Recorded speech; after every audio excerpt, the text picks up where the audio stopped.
querido que está com uma tentativa de suicídio, também na nossa casa nós temos trabalho para esse tipo de pensamentos, né? A favor escrever no papelzinho tentativa de suicídio ou ideia suicida para que sinalize, e esse papel vai ser feito um trabalho específico. Tá? Ao final da reunião pública nós temos o atendimento fraterno. Quem precisar conversar com alguém, favor se dirigir à direção da mesa para que a gente possa estar encaminhando ao médium autorizado. Agora é um pedido que a nossa casa faz a você. Nós estamos precisando de alimento não perecível para a confecção de cestas básicas. Quem quiser ajudar, deixar os itens na caixa grande no andar térreo, tá? Desde já agradecemos a colaboração de todos. E no momento estamos precisando de açúcar. Lembrando também a todos que aqueles que estão chegando pela primeira vez à nossa casa, que em todas as reuniões públicas temos evangelização infantil e nas reuniões de quarta, e nas reuniões de quarta à noite e de sábado à tarde, temos evangelização infanto-juvenil. Traga suas crianças e seus jovens para relembrar os ensinamentos de Jesus à luz da doutrina espírita. Agora também um outro convite.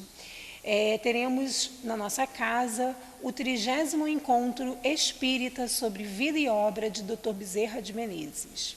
Tema: Bezerra de Menezes e o enfrentamento dos problemas relacionados à alma humana em desenvolvimento.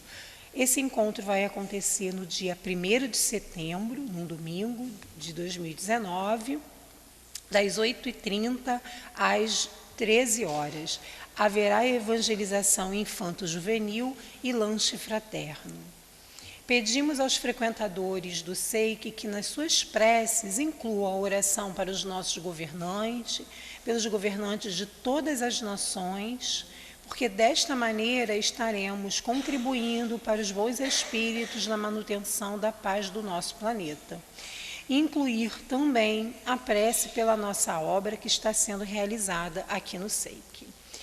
Agora um aviso muito importante: por favor, nas dependências do subsolo e salão, não devemos usar para alimentação, não fazer uso do aparelho celular. Quem puder já coloca no modo silencioso para que no decorrer da reunião ele não venha a atrapalhar.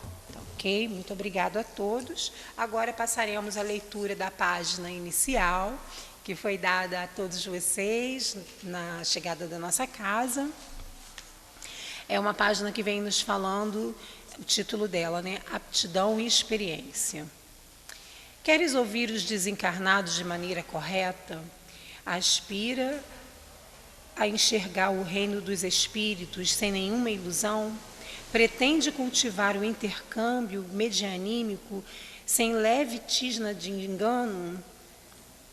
Estende os braços e espera por sublime demonstrações. Contudo, entre aptidão e experiência há sempre distância igual àquela que existe entre o projeto e realidade.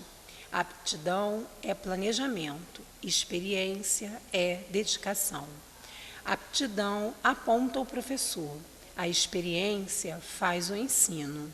A aptidão indica o tarefeiro, a experiência cria a obra. A aptidão sugere, a experiência edifica. Em mediunidade, qual acontece em qualquer outro serviço nobre, não há conquista relâmpago. Se te propões a engrandecê-la, recorda os operários obscuros da evolução que passaram no mundo, antes de ti, lutando e sofrendo para que encontrasse o caminho melhor. Nenhum deles ficou na estação do entusiasmo ou na porta do sonho. O suor de semelhantes heróis anônimos transparece das leis que te garante, do alimento de que te nutre, da roupa que te veste, da estrada que percorre ou da casa que habitas. Qualidade mediúnica é talento comum a tudo.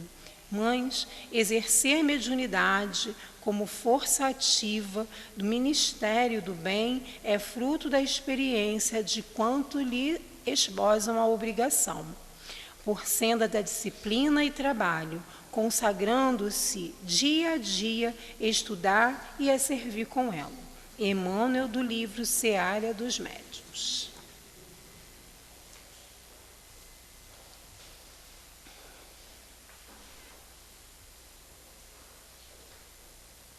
Vamos aguardar a entrada dos nossos irmãos, para que a gente possa dar por iniciada a nossa prece.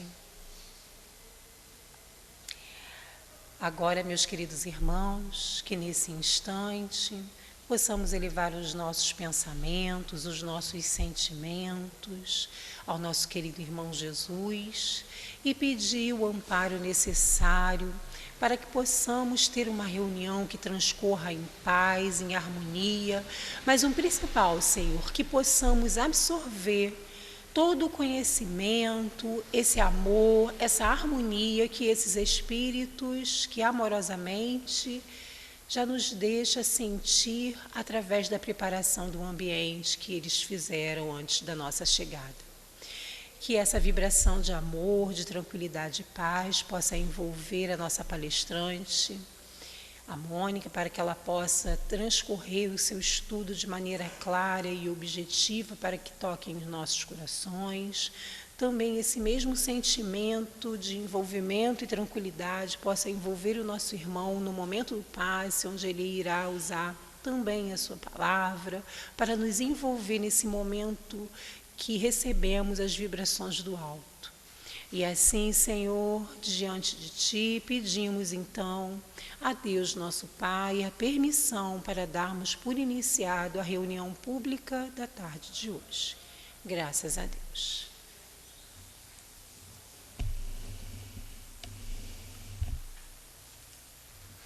Bom, como é de costume, né, na nossa casa, nós estudamos o livro Céu e Inferno. Nós já estamos no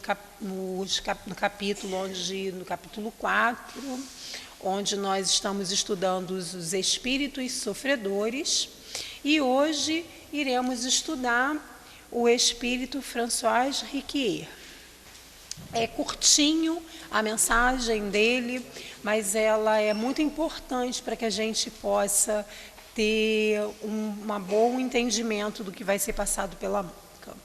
François Riquier, homem muito comum, era um velho, excessivamente apegado ao dinheiro e solteirão. Morreu em C, em 1857, deixando uma fortuna bastante considerável aos seus parentes colaterais. Em tempos passados, fora senhorio de uma inquilina que depois o esqueceu totalmente e até mesmo ignorava se ele ainda estava neste mundo. Em 1862, a filha dessa senhora, que era sujeita às crises de catalepsia seguidas de um sono magnético espontâneo, e além disso, uma boa médium escrevente, viu em seu sono o senhor Riquier, que disse a ela: queria falar com a sua mãe. Alguns dias depois, visto que ele se manifestara espontaneamente e havia demonstrado o desejo de falar àquela senhora, tiveram com ele a seguinte conversa. E aí eu vou passar a palavra agora para a Mônica, para que ela possa nos trazer o fruto dos seus estudos.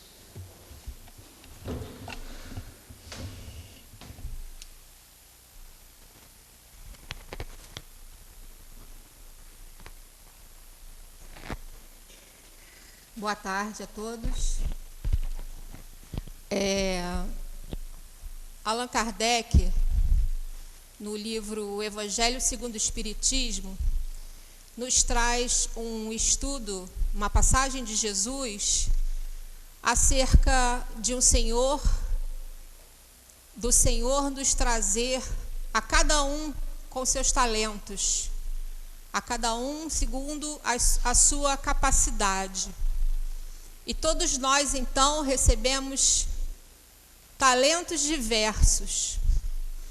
E nesse momento, queremos agradecer a Deus a oportunidade de estudarmos a doutrina espírita e que ele possa nos proporcionar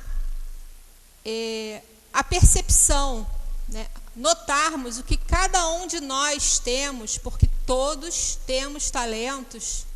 Que talentos foram esses que nos foram dados para que a gente utilize nessa experiência carnal? Na segunda-feira, como a nossa amiga falou, nós estudamos o livro Céu e Inferno.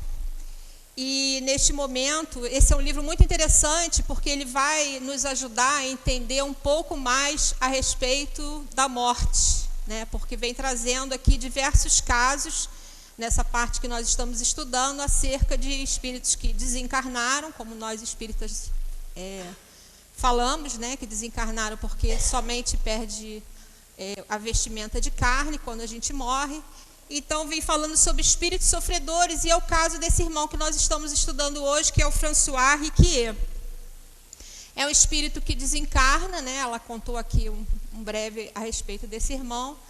Desencarna e 5 anos se passam até que ele faz contato, através da mediunidade da irmã, que é citado no caso, e ele diz que quer falar com a inquilina, e é então que ele consegue, através de uma evocação, falar com essa inquilina, e ele pede, né, eles perguntam o que é que ele quer, e ele pede que seja devolvido toda a fortuna dele. Os bens dele tinham sido dados, né, aos familiares, os familiares mais próximos, já que ele não tinha esposa e filhos. E ele não aceitava a forma como as pessoas estavam utilizando o dinheiro que ele achava que era dele. Então, ele se comunica pedindo para que esse dinheiro seja devolvido. E é então que, nesse momento da invocação, é dito a ele que ele estava morto, que ele não tinha mais como utilizar esse dinheiro.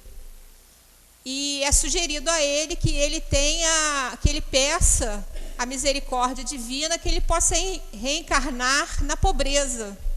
E ele não aceita. Ele falou: não posso viver sem o meu dinheiro. E também não preciso pedir para reencarnar, porque continuo vivo. Eu não consigo me livrar da posse do que eu tinha. E é então que é chamado a ele uma maneira dele perceber que ele estava desencarnado, que ele já não tinha mais como usufruir daqueles bens. Então, é perguntado a ele: sofreis? E é aí que ele diz: muito, muito mais do que imagina. É muito grande meu sofrimento, mais do que qualquer outra dor. E então, eles dizem que vão orar por ele.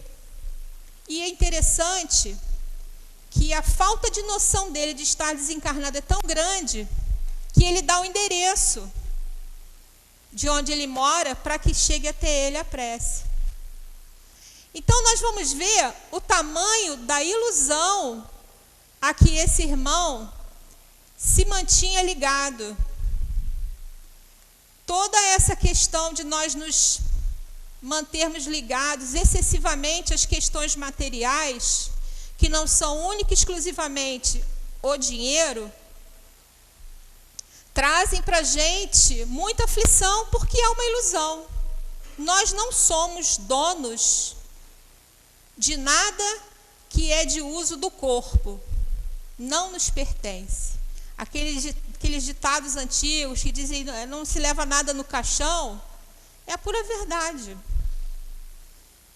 A gente desencarna, o que vai ser útil para a gente? O que é que nós levamos quando desencarnamos?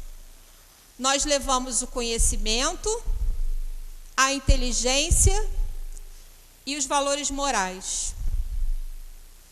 E de que nos vale o conhecimento, se eu não souber utilizar o conhecimento? É o que acontece, que nós vamos vendo pessoas utilizando de forma errada tudo aquilo que às vezes aprende na internet. A gente acha que a internet é realmente um instrumento maravilhoso, mas quantas coisas a gente sem saber utilizar bem a inteligência, vai achando que tudo aquilo que está na internet é certo, tudo aquilo que está no Google é certinho, mas se a gente for analisar, e nós precisamos analisar, nem sempre está correto. Então, nós precisamos do conhecimento, sim, nós precisamos cada dia mais alavancar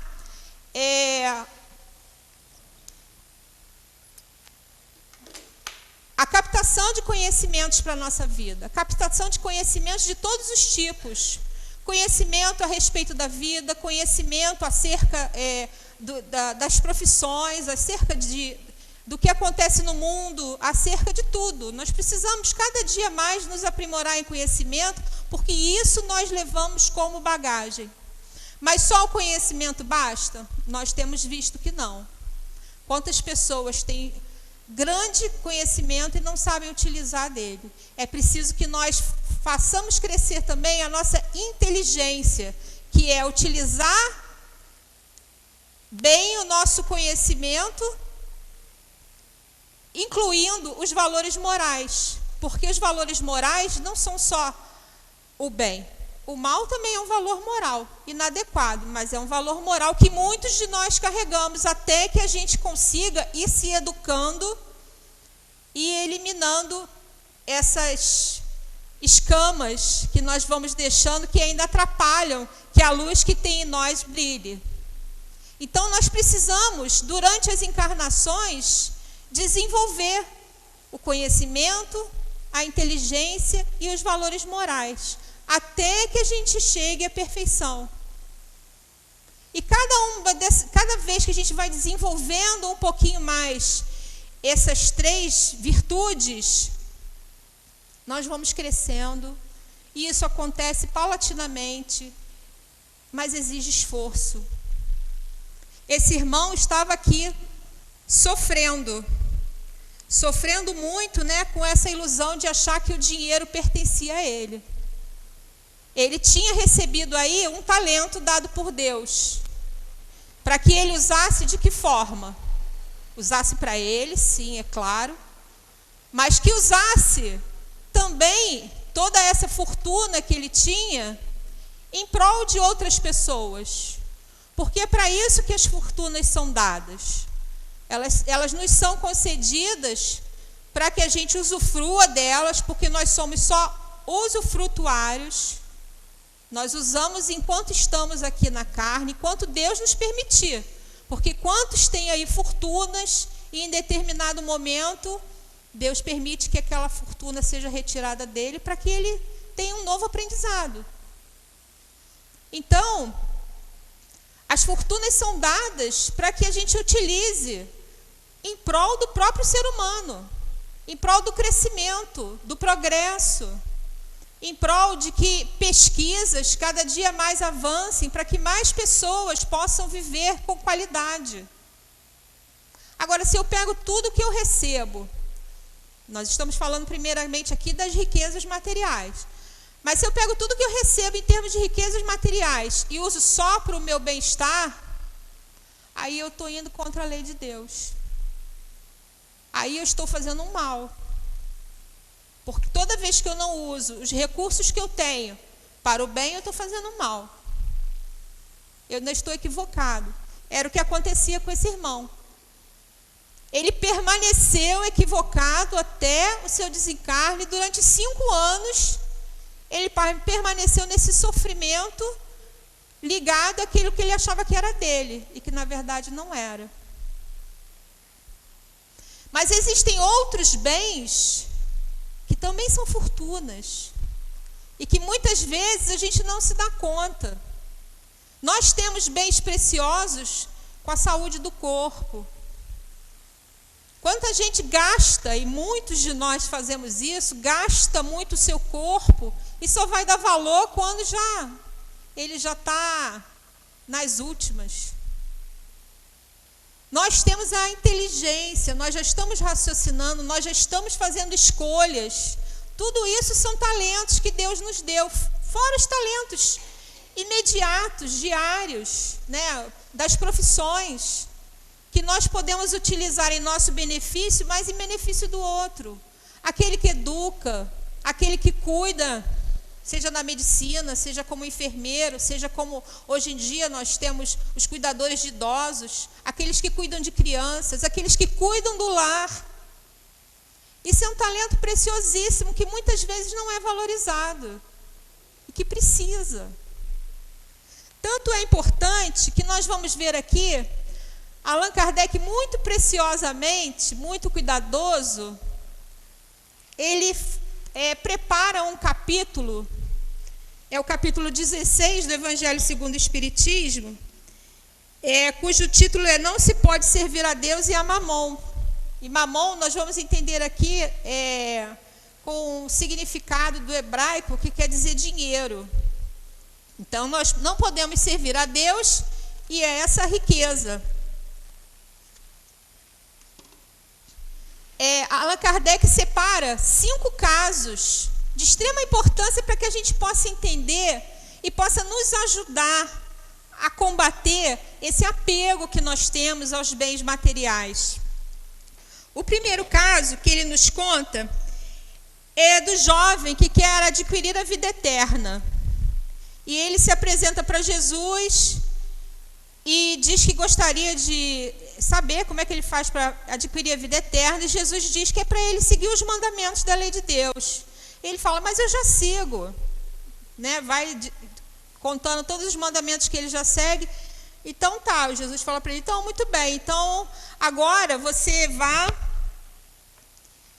venda todos os seus bens e doe aos pobres. Aí o rapaz vai embora.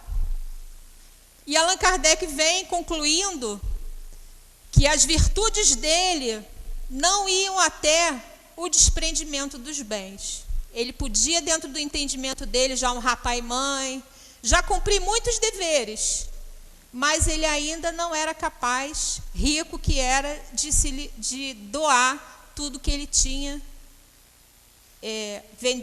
vender tudo que ele tinha e doar aos pobres. No segundo caso, Allan Kardec separa a passagem de Jesus quando fala de preservar-se da avareza. Falando do homem que estava com uma excelente produção nos celeiros e que não tinha mais o que fazer. Tinha produzido tudo, estava tudo muito bem, tudo muito próspero. Então ele fala, vou derrubar tudo e vou construir outros maiores. E aí eu vou comer, vou beber e vou gozar a vida. E aí então o Senhor fala, mal sabes que nessa noite é hora de partir. De que adiantou ele guardar tudo aquilo?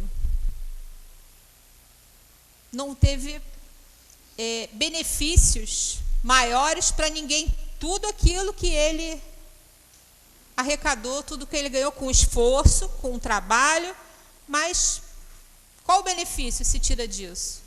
Hoje em dia nós vemos muitas empresas que já se dedicam, ainda com interesse próprio, mas o próprio Evangelho nos diz que mesmo sendo em benefício próprio, isso estando beneficiando a outros, isso é bom. As empresas que se dedicam a dar algum benefício a mais para o funcionário, elas têm um local onde o funcionário pode tirar um cochilo na hora do almoço, pode fazer alguma atividade física, tem um local para leitura. Então, são várias coisas que vão agregando valores e dando um pouco mais de qualidade de vida para o funcionário, que isso tem um valor. Vai fazendo o funcionário trabalhar mais satisfeito. É claro, a gente não vai descartar nunca que isso tem o interesse da empresa em querer lucrar mais. Mas o beneficiado também não é o funcionário? Ele não está usando bem aquele recurso material e lucros, né? Tem empresas hoje em dia que já dividem os lucros.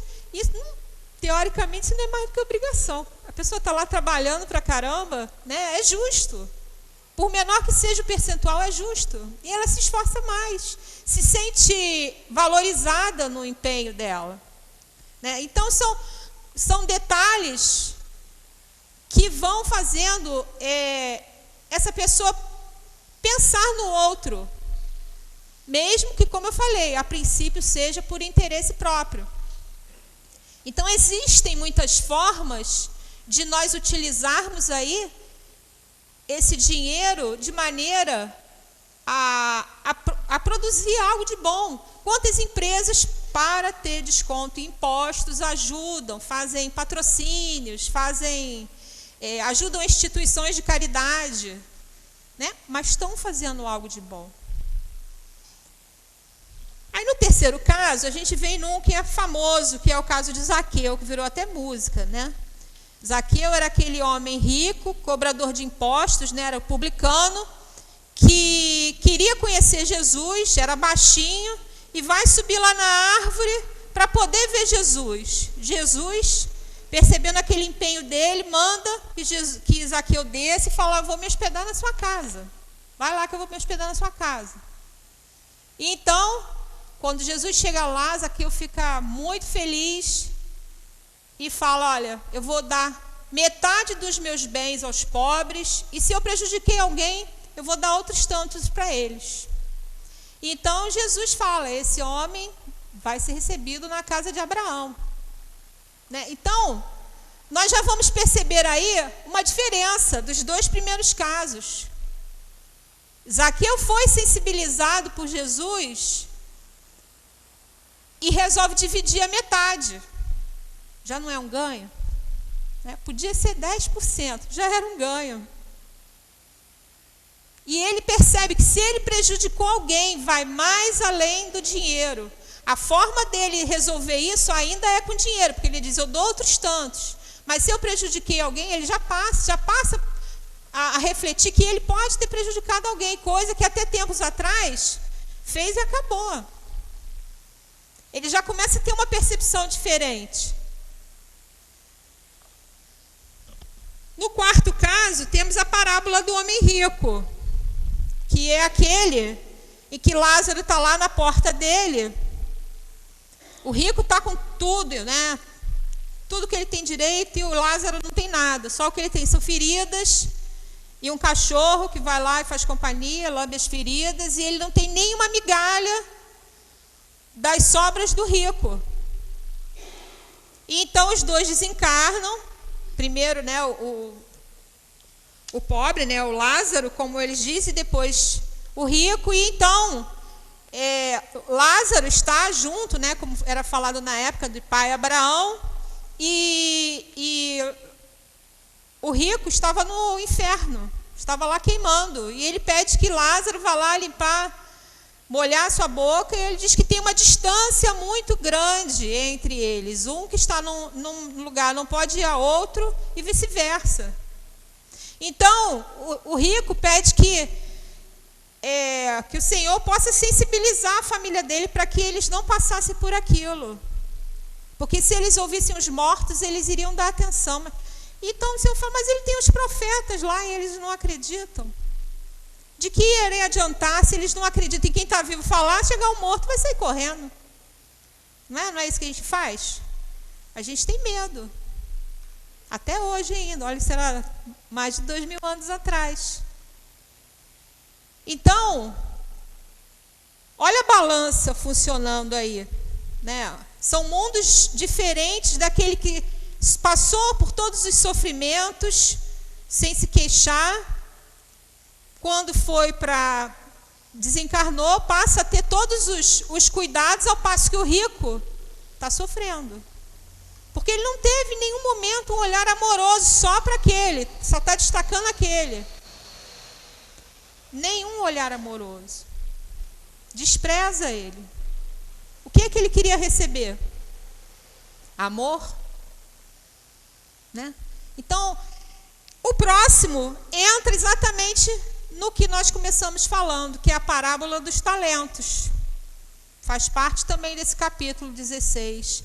Você vê como é que Kardec foi tão minucioso, tão organizado, para nos levar a todo esse raciocínio, né, do Senhor que dá 5 talentos a um, que precisa viajar, né, ele dá 5 talentos a um, 2 a outro e 1 ao último, de acordo com a sua capacidade. O primeiro vai, emprega o dinheiro com os banqueiros e recebe o dobro. O segundo, a mesma coisa. E o terceiro vai lá em terra. E aí o senhor volta, vai pedir as contas, aquele que ganhou 5, tinha levado 10, o senhor vai falar, você agora vai viver nas graças do Senhor, né? Pelo pouco que você fez, vai viver nas graças do Senhor. O segundo que recebeu 2, transformou em 4, é a mesma coisa. E o primeiro, olha, eu temi o Senhor, guardei tudo. Mas se você temia, guardou? Tinha que botar na mão do banqueiro para dar frutos. E assim, quantas vezes somos nós? Nós observamos muito, especialmente hoje em dia, os talentos do outro. Mas os nossos, né? Ai, nossa, o outro faz isso tão bem, faz não sei o quê, porque a gente passa o dia inteiro, às vezes, olhando as mídias, as redes sociais, e a gente se ocupa de ver o que o outro está fazendo de bom ou de ruim. E está lá, tomando conta da vida. E o meu? E o meu talento? Quantas vezes eu nem sei que talentos eu tenho? Porque eu estou muito ocupado olhando lá fora. E a gente vai sentindo aí um vazio dentro da gente, porque a gente se acha inferior. A gente se acha incapaz, a gente fica triste. Porque a gente fica vendo aquele pessoal fazendo um monte de coisa. Como é que eles conseguem? Eu não consigo fazer nada. A gente consegue. É preciso que a gente tenha um olhar para dentro de nós. Se observar. Se eu passo o tempo todo olhando para o outro, como é que eu vou saber do que eu sou capaz? A gente precisa muito, muito. Precisa olhar a rede social? Precisa, é legal, é positivo, né? Mas não o tempo todo. Vamos olhar para o que é bom para a gente. Olha, tem um tema interessante que eu gosto. Ah, eu não tenho tempo, mas aí ele está lá, olhando aquele negócio. Vai lá olhar aquele tema que é importante. Será que eu sou capaz de fazer essa costura? Será que eu sou capaz de me aprimorar nessa receita da cozinha? Será que eu sou capaz de me aprimorar na aula que eu estou dando para um aluno? Isso, eu estou aumentando os meus talentos. E eu estou, no momento em que eu utilizar aquilo, para mim, vai estar sendo útil, muito útil, mas no momento que eu estiver estendendo para mais pessoas, eu vou estar multiplicando esses talentos. Está faltando isso da gente se olhar. Está faltando isso da gente perceber o que tem de bom em mim para eu multiplicar. E não para que eu ganhe dinheiro. É isso que nos fala aqui as lições do Evangelho. É lícito que a gente ganhe as riquezas? Sim. Tanto que o Espírito, eu não me lembro qual fala, mas ele fala que é para a gente dividir só o supérfluo. Olha um talento que é extremamente precioso, o nosso tempo. Hoje em dia o nosso tempo é preciosíssimo. Porque a gente trabalha aqui, trabalha ali, tem tanta coisa para fazer. E o que sobra de tempo? Para nós mesmos. E às vezes o tempo que sobra para nós, a gente vai passar no shopping, vai passar o tempo tentando se distrair. Toda vez que a gente está se distraindo muito, a gente está fugindo da gente. Porque às vezes a gente tem aqueles pingos nos i, aquelas vírgulazinhas ali que a gente não quer conhecer, e aí eu vou me distrair. Aí eu boto a culpa no outro. Aí eu falo mal da política. Mas não entro em mim para descobrir o que tem de errado e o que tem de bom que eu posso melhorar. Só dessa forma nós vamos conseguir ir avançando e melhorar o nosso contato com a vida espiritual e diminuir esse excesso de materialidade que tem em nós. Tem um caso aqui no livro Obreiros da Vida Eterna, que é o caso do desencarne do Dimas. Esse desencarne do Dimas é muito interessante, vale a pena quem puder dar uma olhadinha. É a psicografia do Francisco Cândido Xavier, um livro do André Luiz, né? Depois ele desenrola em mais 2 casos, que se der tempo eu vou contar. Dimas tinha sido um trabalhador, um médium, né? E vou contar só a parte que ele desencarna, porque são os 3 capítulos aí.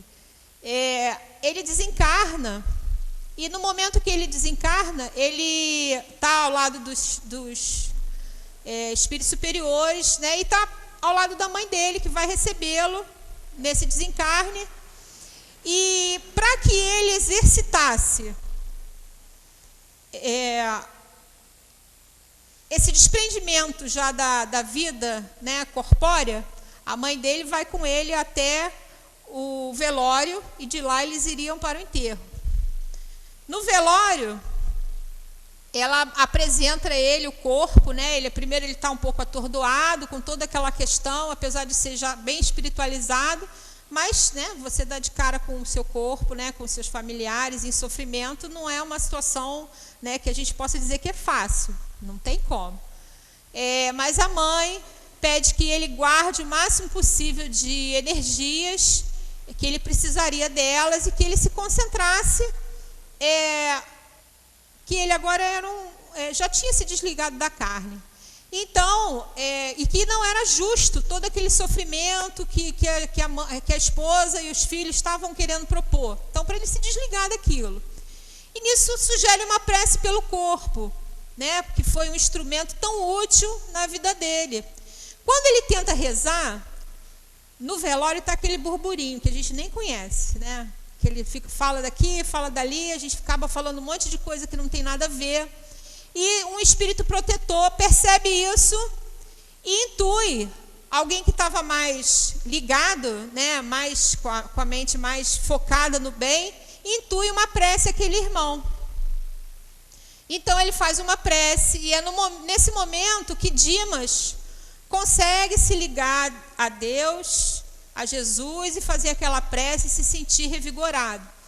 Aí a gente faz uma pausa para a gente prestar atenção na importância da prece por aquele que desencarna, né? Porque muitas das vezes a gente vai mesmo desatento, porque encontra alguém que não vê há muito tempo lá no velório e quer botar o papo da vida inteira em dia. Não é problema fazer isso, mas não faz lá naquele local. Vamos dar uma saidinha aqui, vamos conversar ali fora? Porque aí você não atrapalha aquele que desencarnado, que muitas vezes pode estar ali pertinho, precisando de uma prece, precisando de uma luz, precisando de um amparo, e a gente acaba atrapalhando. Em vez de a gente ir lá para dar a presença e ajudar, a gente acaba atrapalhando. Mas então, voltando aqui,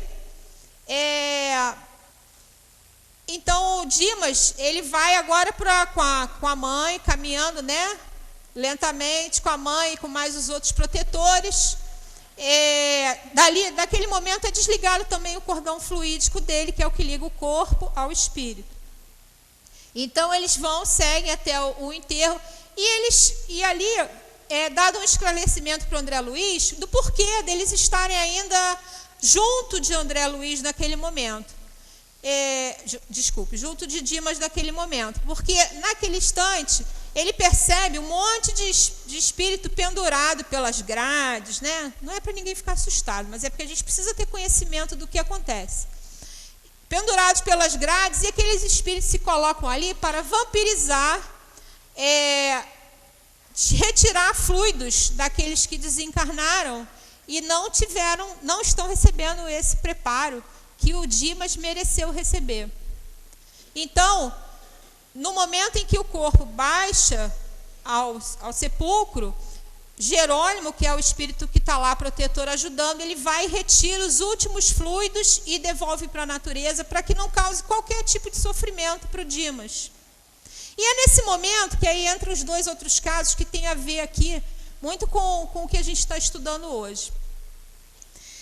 O primeiro caso é um caso de uma mulher que André Luiz vê gritando loucamente, sofrendo, e percebe que ninguém está dando muita confiança para a mulher, mas ele vai lá, curioso, né, investigador que André Luiz era, e ele vai lá tentar entender o que estava acontecendo com aquela mulher. E é então que a mulher vê que ela está, ele se aproxima e pergunta: minha amiga, o que há com você? Você está me vendo? Então me tira daqui, você deve ser um desses religiosos, pelo amor de Deus, me tira daqui, tem alguma confusão, eu vou acabar morrendo. E isso estava no cemitério. Eu vou acabar morrendo. E aí ela pega a mão dele e ele percebe que as mãos dela estavam começando a se desfazer. E então, ele tenta ajudar ela de todas as formas. Olha, minha irmã, você precisa fazer uma prece. Você já morreu. Explica tudo para ela direitinho. E ela fala, não é possível. Eu preciso cuidar do meu filhinho. Eu preciso do meu marido. Então, chega um protetor do cemitério, porque os cemitérios têm os seus espíritos protetores. E ele explica, chama o André Luiz e fala assim, olha, você está falando com ela, vai ser em vão. Mas como assim em vão? Né? O André Luiz é bem parecido com a gente, porque com certeza a gente estaria ali. Não é possível. Então ele explica, olha, eu sou o protetor aqui do cemitério, e essa irmã, nós já tentamos nós somos 4 trabalhando aqui, o trabalho é muito, mas somos 4 e a gente vai cuidando das urgências, conforme as necessidades, mas essa irmã aqui, ela não quer receber ajuda, pelo menos não por enquanto. E André Luiz tinha percebido que o cordão fluídico dela, diferente do Dimas, continuava ligado nela e na terra, aonde o corpo estava enterrado. E então ele falou, mas por que ela não pode receber ajuda? Por que ela não consegue receber ajuda? Ela não quer aceitar o que aconteceu com ela. Ela casou-se com um marido que proporcionou uma vida boa para ela, né? E ela quis quis ficar na farra, né? Essa é a palavra. Ela quis ficar na farra como se não tivesse casada, e então ela engravida e continua levando a vida de qualquer jeito. Só que no momento do parto, ela tem uma complicação no parto e ela morre naquele momento. Só que antes de morrer, ela sente um amor por aquele bebê. Aquele choro do bebê toca o coração dela e ela se encanta, tenta de todas as maneiras se manter viva e não consegue. Desencarna. Então, quando ela não aceita isso e se mantém ali ligada ao corpo, revoltada, porque ela acha que ela tinha o direito de estar ainda, não querendo ouvir a nenhum espírito superior que se colocava ao lado dela para ajudar. Então, nós vemos aqui nesse caso o quanto ela ficou ligada ainda àquela situação. Mas por que ela ficou tão ligada àquela situação? Por culpa. Por medo do que ela ia ter que encarar, por saber que ela tinha levado uma vida leviana, tendo a família, tendo aquele bebezinho que estava em gestação ainda para cuidar.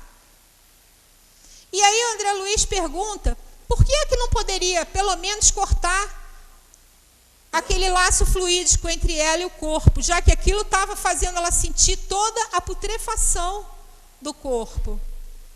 E é então que o Espírito explica para ele algo muito interessante. Se ele for cortado, nós temos ordens expressas para que isso não seja feito. Porque se ele for cortado, ela vai correndo lá para a família e vai acabar atrapalhando o crescimento daquele bebezinho e o progresso daquele espírito que se dedicou a ela, que foi o marido, e ele não vai conseguir dar continuidade, dar seguimento na vida dele conforme ele merece, já que ele fez todo o melhor por ela. Então, até que ela se arrependa, ela precisa estar ali ligada ao corpo. Olha só o tamanho do sofrimento que muitas das vezes a gente gera para nós mesmos, porque não é castigo. Tem castigo ali? Somos nós mesmos que não queremos observar o que está acontecendo conosco. Ela não queria observar que o momento dela foi-se. Quantas vezes ela ouviu, você já morreu. E preferiu ficar ali ligada, achando que na revolta dela ela ia resolver alguma coisa. Não resolve. Revolta não resolve com a gente nem quando encarnado, muito menos quando desencarnado. Ali ainda, próximo desse caso, para a gente ver como é que isso é comum e é constante. Se a gente não for vigilante já desde agora. Ali próximo tinha um senhor agachado no seu sepulcro, igualmente ligado pelo laço fluídico ainda ao corpo. E abaixado. Quando ele vê André Luiz se chegando perto dele, ele se assusta e fala, sai do meu dinheiro. Sai de perto, não vem pegar meu dinheiro. E aí o espírito protetor fala, esse aqui acha que é dono ainda de tudo. Ele não quer que a família utilize os bens que ele deixou. E aí ele fica agarrado ali achando que ele está... A única visão que ele tem é de dinheiro, de moedas, de notas. Ele só vê isso. Porque foi disso que ele viveu em toda a vida. E igualmente o laço fluídico não é cortado para que ele não vá lá atrapalhar o bem-estar daquela família.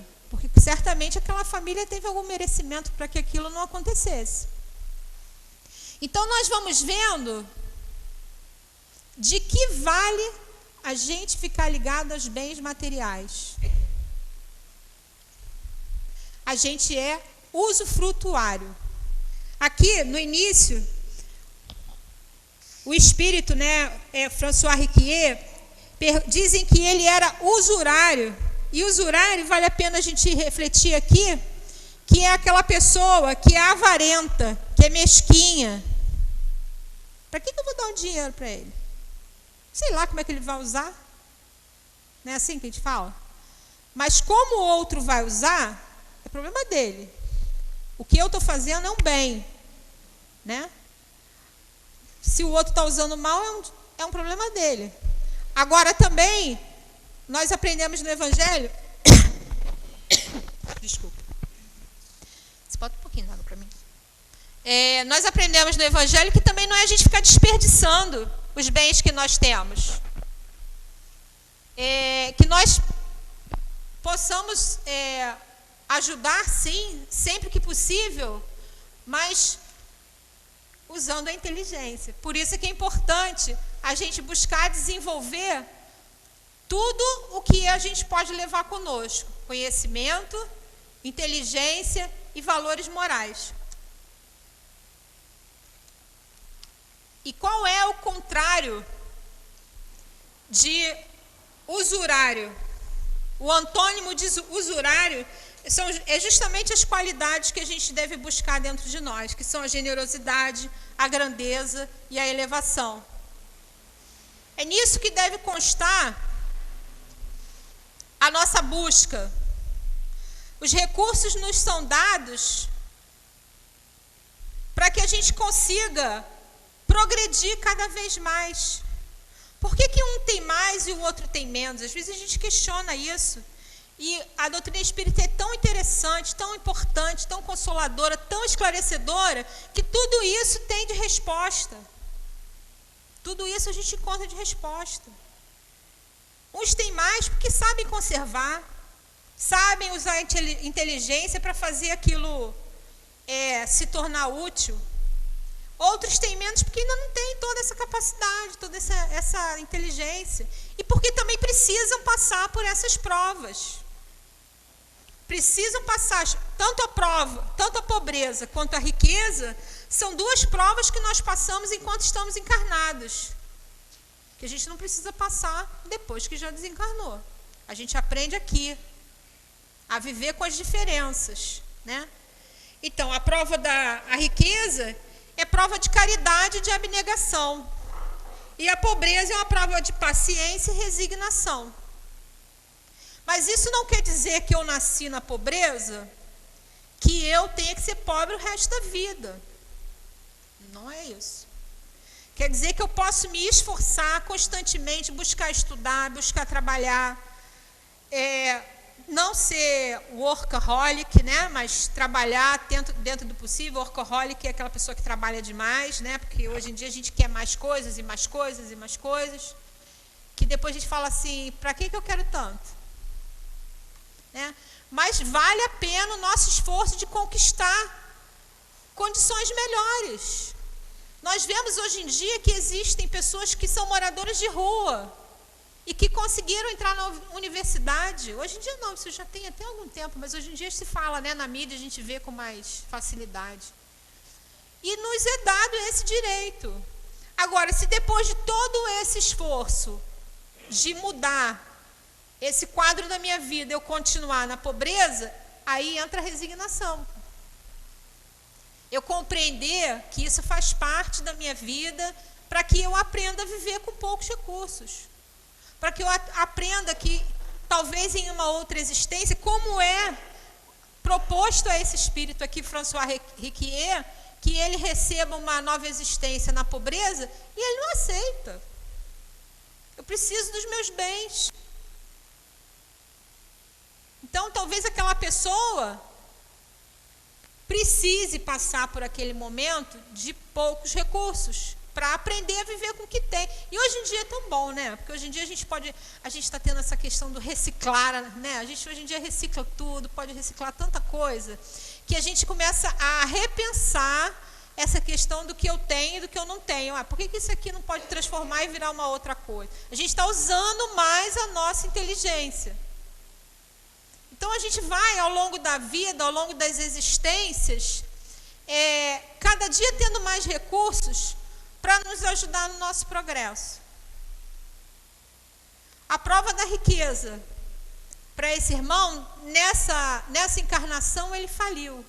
Mas quantos existem que conseguem vencer? Quantos existem que conseguem ser solidários, mesmo na riqueza?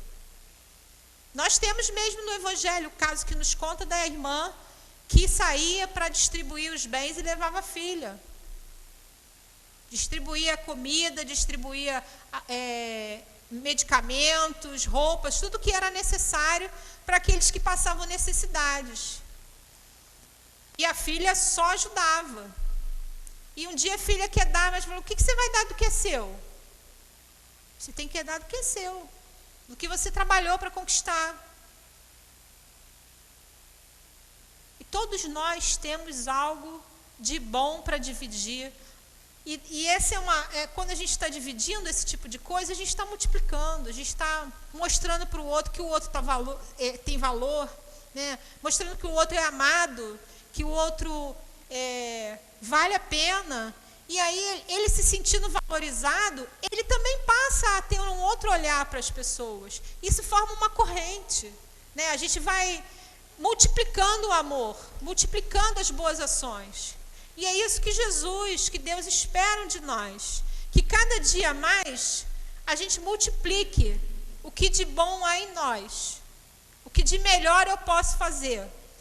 Eu só sei fazer comida. Então, faz uma comida gostosa para a família. Isso não é pouco não, gente. Isso é coisa beça. Se chegar em casa cansado um dia de trabalho, tem uma comidinha bem feita, gostosinha, que a gente colocou aqueles melhores fluidos, porque a gente não fez aquela comida com raiva, com tristeza, não, que a gente colocou o melhor de nós naquela comidinha, como isso tem valor. E isso também é trabalho, isso também é útil. Porque os espíritos nos ensinam que trabalho é toda atividade útil. Aqui nós estamos em um momento de trabalho. Por quê? Estamos aprendendo uma coisa nova, ou vamos edificando a nossa alma. Estamos trabalhando em prol de nós mesmos, do nosso crescimento. Isso é muito bom. Isso é um momento que a gente retira e dá qualidade, dá alimento para a alma. Quando nós estamos estudando, quando nós estamos lendo um livro de qualidade, assistindo até um vídeo, mas um vídeo de algo interessante, de algo bom, tudo isso edifica a nossa alma, tudo isso a gente está trabalhando no bem de nós próprios. E se a gente trabalha no bem de nós mesmos, o que acontece? Eu sou capaz de dar mais bem para o outro. É aquela história do amar a Deus sobre todas as coisas e ao próximo como a nós mesmos, começando. Se eu amo a mim mesmo, se eu sou capaz de me dar boas coisas, se eu sou capaz de me entender, de perceber quem eu sou, com os meus defeitos, né? Com aquilo que eu ainda não sou capaz de... Né? Ainda estou carregando os defeitinhos aqui. Mas eu já tenho qualidades, eu consigo melhorar, aumentar essas minhas qualidades. E eu sou capaz também de fazer isso melhor pelo outro. Eu sou capaz de olhar que o outro, poxa, eu tenho defeito, mas ele também tem. Poxa, vamos lá, né? Vamos relevar. E a gente vai descobrindo que todo mundo aqui ainda tem defeito. Uns desse tamanhozinho numa coisa, outros desse tamanhozinho numa outra. E a gente vai indo, vai entendendo que o outro está errando, mas eu erro também em outra coisa. Mas eu só vou conseguir isso quando eu me olhar. Perceber que eu erro. Eu ainda tenho muita coisa para aprender. Eu ainda tenho muitos talentos para fazer crescer. Então, eu invisto nos meus talentos, ao invés de ficar tomando conta dos talentos dos outros. E aí sim, eu estou aprendendo a me amar, para amar o meu próximo e depois amar a Deus. Então, é todo um processo, toda uma cadeia que só vai começar quando eu quiser. Quando eu fizer o movimento. Eu não sou feliz porque o outro me traz tristeza. Não, eu não sou feliz porque eu não quero. Porque o dia que eu quiser eu vou ser feliz. Mesmo que o outro me traga tristezas. É duro, mas é verdade. A gente ainda não consegue ser feliz com as pequenas coisas, porque a gente acha que o outro é que tem que fazer tudo. Né? Então, a gente buscar novas propostas, buscar novas ideias. Isso é ser egoísta? Querer me olhar, querer ver o que eu tenho de bom? Não. Eu não tenho que ficar exibindo as qualidades que eu tenho. Isso não é necessário, né? A gente ainda faz no início, vai errando aqui. Mas é necessário que eu perceba quais são as minhas qualidades para eu doar para o mundo. Para eu ganhar melhor, sim, posso ganhar melhor, não tem nada de mal nisso. Mas também dividir um pouquinho mais com o outro. Eu gostaria tanto de fazer uma viagem. Queria guardar, trabalhar para ganhar um dinheiro, para fazer uma viagem. Tem mal nisso? Não, não tem. Mas será que não vai sobrar nada que dá para a gente dividir com o outro? Ou então, tudo bem, não sobrou nada, mas eu vou voltar com a minha cabeça totalmente esparecida. Então, eu vou estar com gás para chegar e ajudar um pouquinho mais na tarefa na casa espírita. Vou voltar com gás para poder dar uma aula melhor para os meus alunos. Então, são coisas que a gente tem que sempre buscar o melhor. Se a gente buscar o melhor, a gente vai saindo dessa faixa de só querer ver o material. De só querer o que vai me dar lucro, o que vai me dar ganho, o que vai me dar bem-estar. 5 minutinhos. Vale muito a pena a gente investir nos nossos talentos. Mais uma vez, eu queria deixar isso para a gente observar, mas os talentos que Deus nos deu, sejam eles quais forem, mas que a gente pare mesmo para olhar a fundo. O que eu tenho de capacidade de ser útil para mim e para aqueles que estão à minha volta? E que eu possa tornar cada dia mais isso que eu tenho capacidade maior, para que isso possa cada dia mais florescer. Então, que Deus nos abençoe, nos ajude a manter o foco em nós, no nosso crescimento, para que a gente ajude também outros a crescerem. Graças a Deus.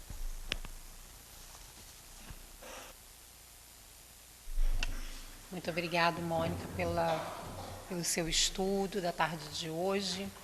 E agora passaremos para a segunda parte, com a leitura do Evangelho segundo o Espiritismo, no capítulo 11, Amar ao próximo como a si mesmo, Instrução dos Espíritos, a Lei de Amor, item 8.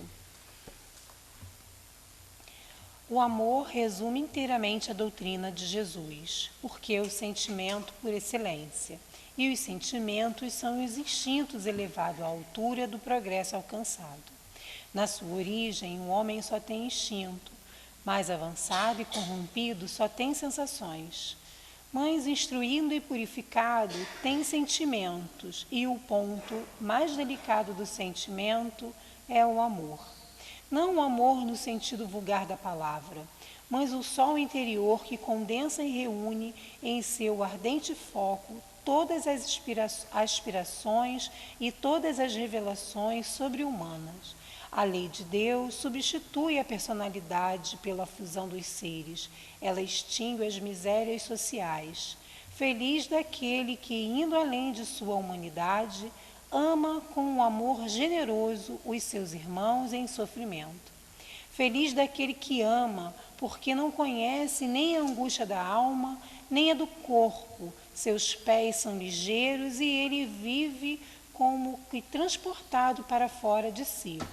Quando Jesus pronunciou essa palavra divina, amor, ela fez os povos estremecerem, e os mártires, inebriados de esperança, desceram ao circo.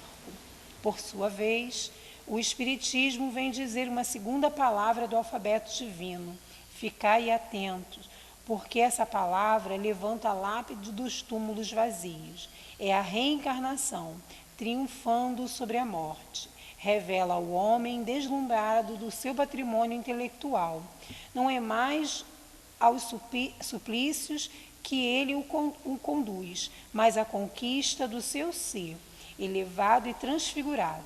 O sangue resgatou o espírito, e o espírito deve hoje resgatar o homem da matéria. Eu disse que, no seu início, o homem só tem instinto. Portanto, aquele que os instintos dominam está mais perto do ponto de partida do que do objetivo a alcançar. Para alcançar em direção ao objetivo, é preciso vencer os instintos em proveito dos sentimentos, isto é, aperfeiçoar esses últimos, reprimindo os germes latentes da matéria. Os instintos são a germinação e o embrião do sentimento. Eles trazem consigo o progresso, como a semente que encerra em si o carvalho. E os seres menos avançados são aqueles que, se despojando apenas lentamente de suas crisálidas, permanecem escravos dos instintos. O espírito deve ser cultivado acima como a terra. Toda a riqueza futura depende do trabalho presente, e mais do que bens, ele vos dará a gloriosa elevação. É então que, compreendendo a lei de amor que une todos os seres, buscai nela os suaves prazeres da alma, que são o prelúdio da alegria celeste. Lázaro, Paris, 1862. E agora pedimos então aos médiuns que tomem os seus lugares. Todos nós, outros, que possamos elevar os nossos pensamentos. Também lembrando que as manifestações mediúnicas só são permitidas pelos médiuns da casa. Os outros, por favor, se mantenham em prece para que possamos ter o momento do passe em tranquilidade.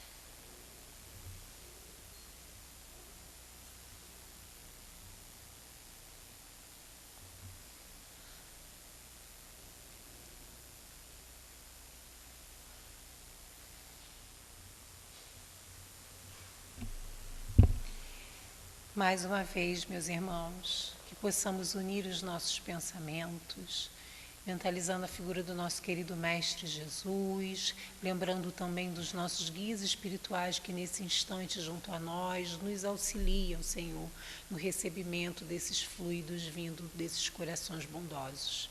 E assim possamos pedir a Deus nosso Pai a permissão para darmos por iniciado esse momento. Graças a Deus. Irmãos, à medida que nossa maturidade espiritual vai se processando, percebemos cada vez mais claramente que o universo é todo integrado. É uma força que nos impulsiona para a evolução, atraindo-nos para a perfeição ao mesmo tempo, em que nos imanta uns aos outros e a toda a criação. O amor é um dos principais componentes da força que impulsiona nossa evolução. Esta, por sua vez, ligada ao processo e cresce com ele. Tem ao seu lado outro componente com a mesma importância e também crescendo com ele, o conhecimento. Se analisarmos bem, veremos que o amor e o conhecimento interagem entre si, se expandem de maneira integrada, como podemos constatar. O amor regula o avanço do conhecimento, conforme nos ensina a doutrina espírita. Para progredirmos na área do saber, torna-se necessário estarmos apoiados no amor. Caso contrário, as consequências poderiam ser mortais. O conhecimento, por sua vez, quando apoiado no amor, proporciona a expansão disciplinada por este, pois permite maior compreensão, maior tolerância, maior discernimento das ações, oferecendo-nos um verdadeiro suporte para maiores e melhores possibilidades de exteriorizarmos o amor. Quantos atos de desamor não são praticados por ignorância? Ao mesmo tempo, quantos atos de amor o conhecimento nos permite executar? Em nossa condição humana, ainda tão primária, torna-nos difícil conceber o amor em sua plenitude e ainda nos detemos em suas múltiplas faces, confundindo-as muitas vezes com o todo, ainda inacessível para nós. Vemos assim o enaltecimento do amor maternal, do amor filial, do amor conjugal, do amor à pátria. Estamos assimilando estas pequenas faces do amor, ainda de maneira bastante egoísta.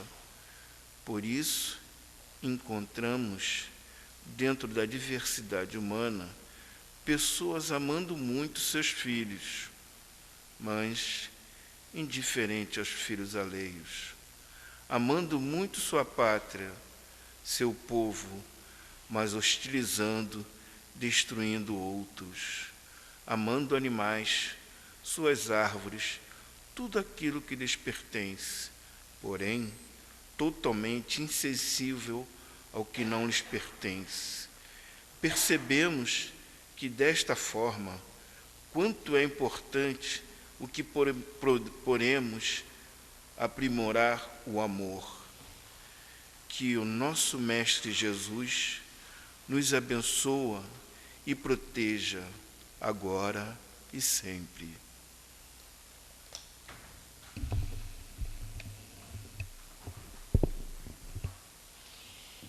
Meus irmãos, mais uma vez, que possamos elevar os nossos pensamentos, mas agora iremos agradecer a oportunidade de estarmos aqui nessa tarde, envolvidos nessa vibração de amor, de paz, uma tarde de estudo, onde voltaremos para casa ou para os nossos pontos de origem, com tanto material para refletir sobre o plano espiritual e o plano físico no qual nós encontramos.